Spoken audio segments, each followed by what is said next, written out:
So after teaching hundreds of students in person and over 1,000 students online, I want to bring here some real, honest advice about guitar learning, and particularly how to learn R&B and neo-soul guitar. Well, obviously the first thing is going to be expand your chord vocabulary. Make sure that you actually understand the chord names that you read when you want to learn a new song. Yeah, particularly 7th chords, and even more when you read 9, 11, 13. This is something that I talk about pretty often. And let me tell you, if you struggle with that, you can download for free my cheat code, which is essentially the chord positions that I selected as must-know chord positions to get started when you want to understand chords a little bit better, when you want to know 7th chords, when you want to know 9, 11, 13s, and make sure that you can learn genres like R&B and neo-soul. But like I said, it's not just 7th chords, you know, it happens pretty often that maybe you want to learn a pop song, a country song,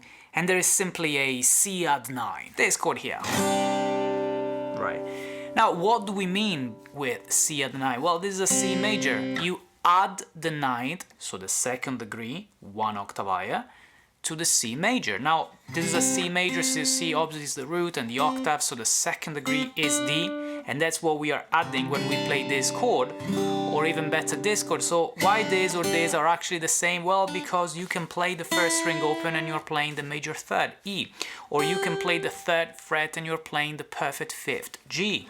Just different voicings of the same chord. And why do you see this chord sometimes played without the 1st finger? Okay, well, because if you lift this 1st finger, you're gonna get the 2nd degree, the 9th here, or even better, you mute that string and you get this without the 3rd, an omit 3 chord. But yeah, make sure that you understand not just complicated chords like E7 sharp 9, the Hendrix chord, but also things like C add 9 or D sus4. And until you're really sure that you understand these chords, it's not gonna be enough if you learn the shape. It's not gonna be enough if you find a new fingering for it, but you don't really know why you're gonna play a new fingering to a chord that you could already play in a different way. Make sure that you understand what these chords mean, so that when you find them again, maybe in a different key, so it's not gonna be C add 9, it's gonna be A add 9 or whatever, you know how to play it. And number 2, I cannot make this video without mentioning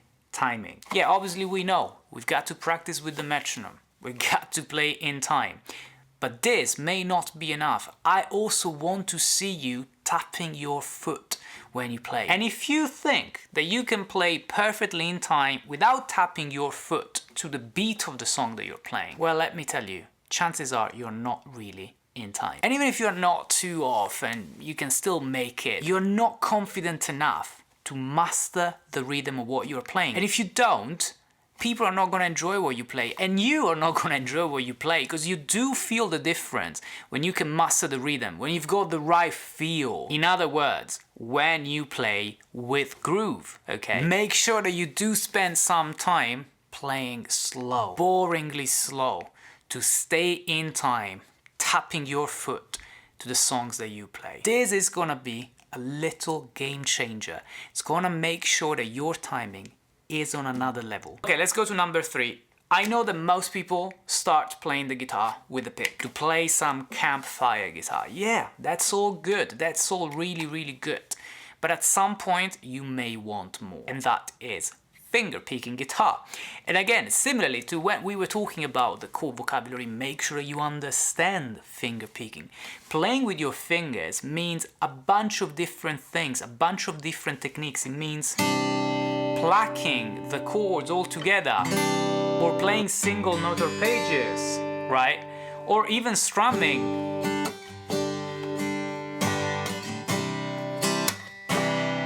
Or mixing the different techniques.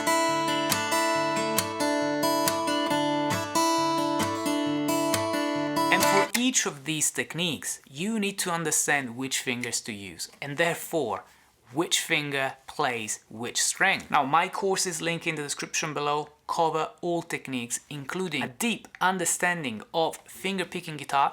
So if you want to improve on R&B and neo-soul guitar, and also learn chord vocabulary, music theory and finger-picking, check out my courses linked in the description below. And yeah, the next one is going to be music theory. Yeah. Now, I know, I already see a lot of people going mad about this because so many great artists play guitar or any other instrument without knowing music theory. Right. Are you one of those? Probably not. So your best chance is to actually learn some music theory, because you start connecting different subjects and different topics and things that people talk about in YouTube videos and things that musicians say all the time or need all the time. So in other words, it will be another tool, another weapon to really understand everything else, understand the chords that we were talking about earlier. Make sure that you can learn a chord progression and transpose it in another key, with or without the capo. And overall, learning some music theory is not gonna slow down your process or make it less creative or less artistic. If anything, it's gonna add something more. It's gonna make you connect more with the music. Okay, next, practice intentionally. So I don't really care how long you practice every day, or even how often you play during the week. If you don't practice intentionally, you're just gonna stay where you are without really improving. If you want to make progress, you have to practice intentionally.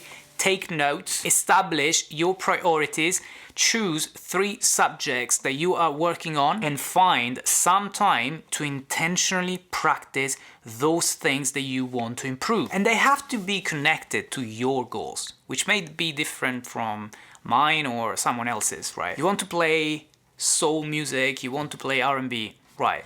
Don't waste time learning tapping or sweep picking, right? What is your goal? Playing with friends at home all together when you make dinner, when you see each other for parties, jamming with others, or writing music? Well, then practice intentionally. Find your weaknesses and work on them. If one of your weaknesses is timing, make sure that you practice with the metronome and practice slow and tap your foot. Do you know how often I got students asking me whether they should memorize the circle of fifths? Now, breaking news, it doesn't matter. It's not gonna help you. Yes, the circle of fifths is a beautiful concept and sooner or later you will learn it. But if you spend your time learning the circle of fifths because you saw that on a YouTube video or you read that on a blog, your pentatonic skills are not gonna improve. Your improvisation is not gonna sound more musical. So it all depends on what your goal actually is. Yeah, but with circle of fifths, I can understand music theory.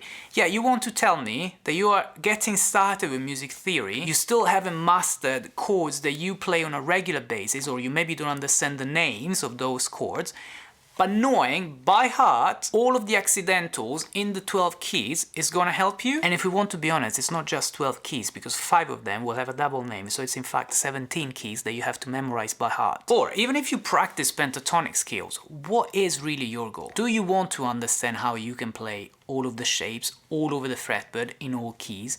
Well, then work on your root notes, understand the fretboard, work on that. Because if you just practice your scales up and down and you learn all of the patterns, but you then can't play all over the neck in different keys, how are you gonna improvise over backing tracks or create solos? And don't practice scales as if scales are the goal. The scales are just a tool that you use.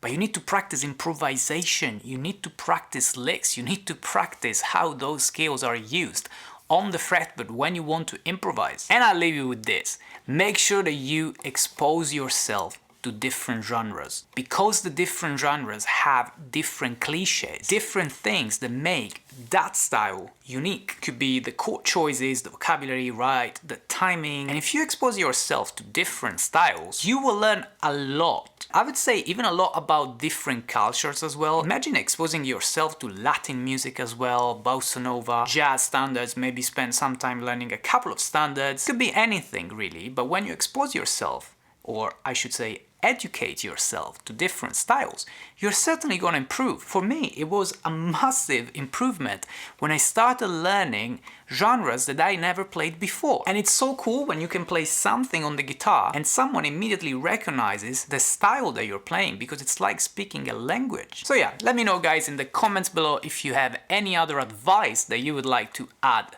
on top of this and what you think about the points that I touched in this video. If you want to become a better guitarist and you would like to do it with me, check out the links in the description.